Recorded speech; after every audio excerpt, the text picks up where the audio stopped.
What's up, guys, and welcome back to an episode of the QPR Series. And I think I said I was going to do the first game in January. Not January, sorry, February. We're just out the January transfer window. Well, we're actually still in it.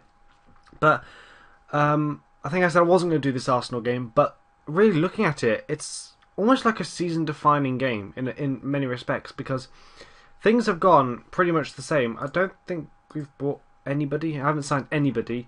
Of course, we've got the Ukrainian left back joining our free transfer the end of the season.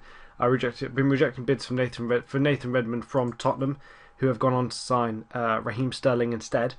But they bid like 4 times for Redmond, or not 4 times, but that's exaggerating, maybe twice. And I rejected them all, obviously. But fixtures, there's a trend. There's one team that keeps beating me. I lost to Sunderland, and in the league before last episode we played Aston Villa and beat them 3-0. Carlos Fiore, James Rodriguez and Okori getting the goals. Then played Man United at home and beat them 2-0. Tom Ince and Mariko scoring. Then we played Sunderland away in the first leg of the semi-final of the Capital One Cup and lost 1-0. Like, I just cannot believe we lost this game. It's just not fair, quite frankly. It just wasn't fair. It was a really late goal from them, completely against the run of play. They had like one shot in the entire game, and it just happened to go in. We had like 20, it was like 26 shots, like 15, 16 on target. Really? Mignolet, he's a good goalkeeper, but really, our players, can they not score? It was so frustrating. Then we played Scunthorpe away and beat them 4-0 to bounce back. Junior Hoylett, Stefan Alshrai, Adam Meyer, and Adam Milson scoring. Then played Liverpool at home. The start of a run of quite difficult games, actually. Stefan Alshrai scoring against Liverpool to beat them 1-0. Then played Man United again and beat them 2-0 away from home. Tom Ince, Junior Hoylett scoring. Tom Ince obviously got back-to-back goals against them then. I didn't actually know, I've only just noticed that. Then we played Sunderland. Finally, third time lucky, beat them 3-1. Alex Teixeira, Christian Benitez got 2 crucial goals to send us through to the final where we're going to play Arsenal. Then we played Villa just now and beat them 3-1. Mason Bennett and James Rodriguez got 2 goals. Came off the bench, got 2 quick goals. And I believe he's done that before. I believe he did it against that. Yeah, no, Stefan Alshrai did it. Oh, I'm getting a bit confused. But that means we progress through to the 5th round of the FA Cup where we're playing Huddersfield. But overall, as you can see, I've just hit the wrong button. As you can see, fixtures, other than those 2 red dots against Sunderland, who are now, I think you could probably classify them as a bogey team after losing to them twice in the space of, well, all of it in terms of how many days. It wasn't very long at all. How many games? Like 2 weeks? Is that like roughly 2 weeks? To lose to them twice was really annoying, and not score against them. To ship 4 goals and not score is really annoying. But all that means is we are currently sitting second, 1 game behind Manchester City after 22 games before Man City played the game ahead. We were top of the league by 2 points ahead of Manchester City, but then they had the game in hand. And, well, we had a cup game and they played their league game, and yeah, they've overtaken us, but we can overtake them again and pull away further from Arsenal, who are 3rd in the table. They're today's opponents. But really, the title's, in many respects, the title's there for us to take. It's there. But today, slight issue is fatigue. As you can see, Adam Milson, Tom Cleverley, Klein, Redmond, Meyer, Fiero and Gambarino, we're missing all of them. And Ince is slightly fatigued, so Hoylett starts, but Hoylett's just the man. He really is just the man in this team. But actually, before I just quickly go on to that, I remember fixtures. We look at this fixture pile up now. We've got Arsenal today. Then we play Wolves, Stoke, Derby, Tottenham in the league. So we've got a run of league games there. Then we don't play a league game for a while. We play Huddersfield in the Cup, Benfica in the Europa League. I can't believe I said this. We've got Europa League. Benfica in the first knockout round of the Europa League. Then we play a cup final against Arsenal. Then we play another leg against Benfica. Then we get back to league action. Just this fixture pile up I'm seeing here, it's just going to be... It's a slight issue with being, obviously, as you know, with being in finals. Like, obviously, or being in latter stages of competitions. It's actually really... It's good, obviously, because you want to win trophies, but it means that it puts your squad through under real pressure, because we're fighting on all fronts now at the moment. And I think on paper And in terms of, we're probably going to lose today, by the way. I've got a really bad feeling about this game.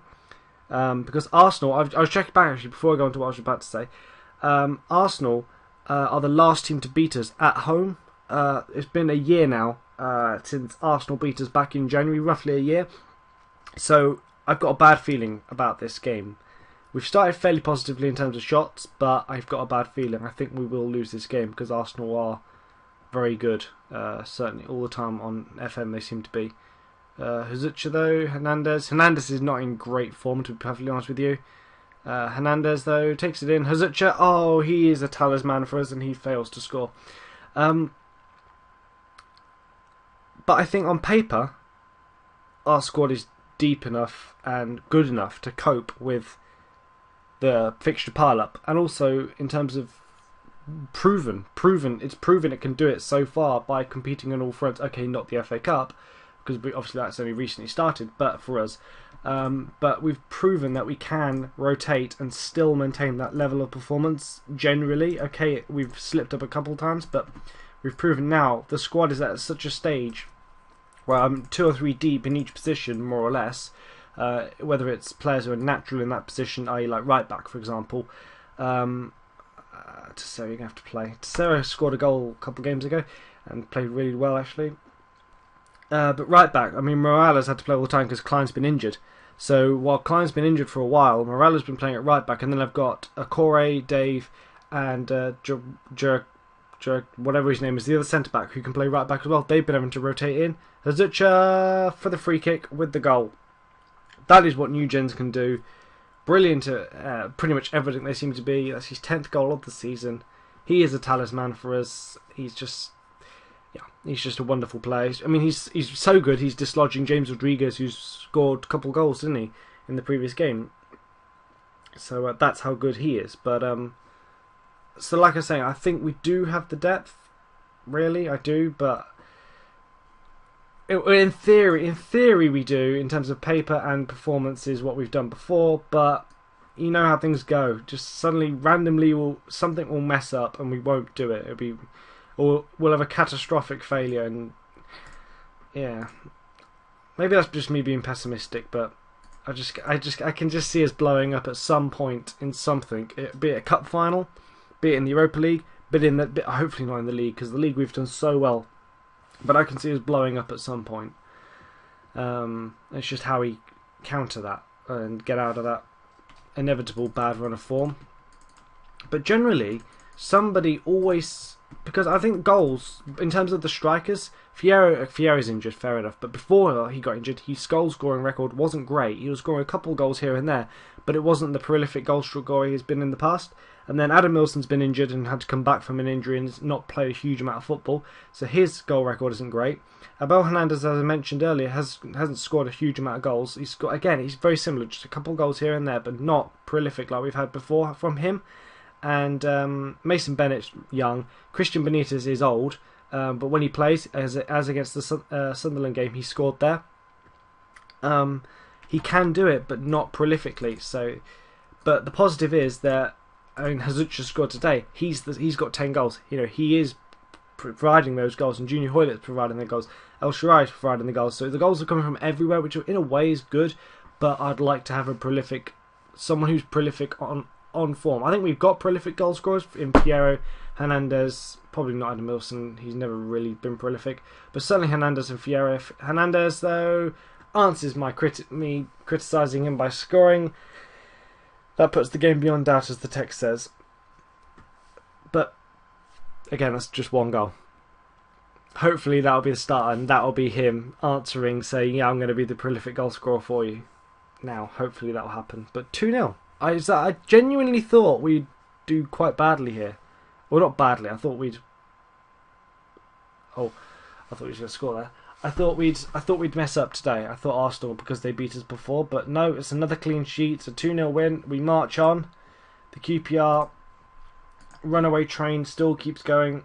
We are now not top, because Man City played, and they're now still 1 point ahead of us, or are now 1 point ahead. Did they? Still 1 point ahead. They thumped Chelsea 4-1. That's a statement of intent from them. But we're 5 points clear. So now it's just a 2-horse race, really, in theory, at the moment.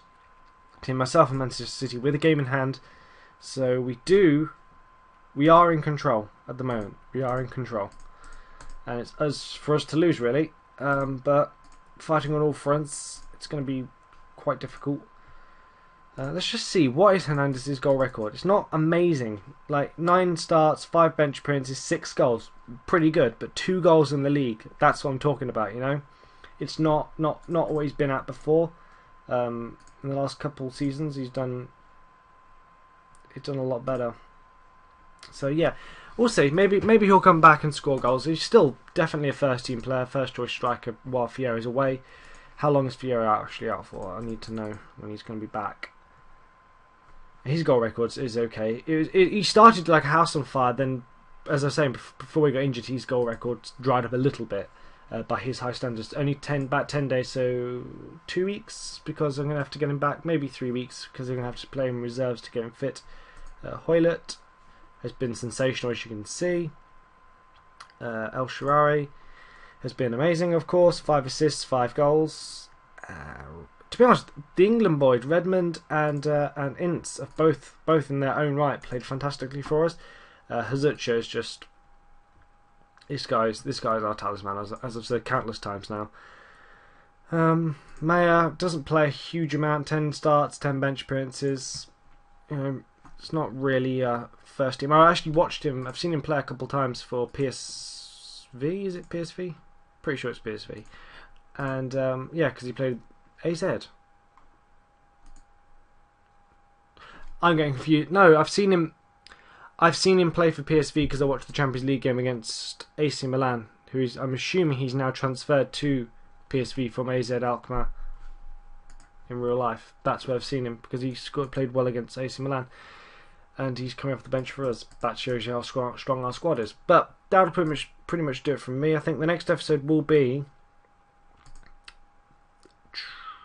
Could do the cup final next episode. I think what I'll do is I'll do the cup final against Arsenal in the Capital One Cup. Then I'll come back for the second leg of the Benfica game afterwards. So the cup final will be a special episode as always for cup finals, and then I'll do the Benfica game as a monthly, but I won't do the Norwich game, but that'll be the monthly update. Yeah, that's what I'll do. Okay, so I'll see you guys for the Capital One Cup final.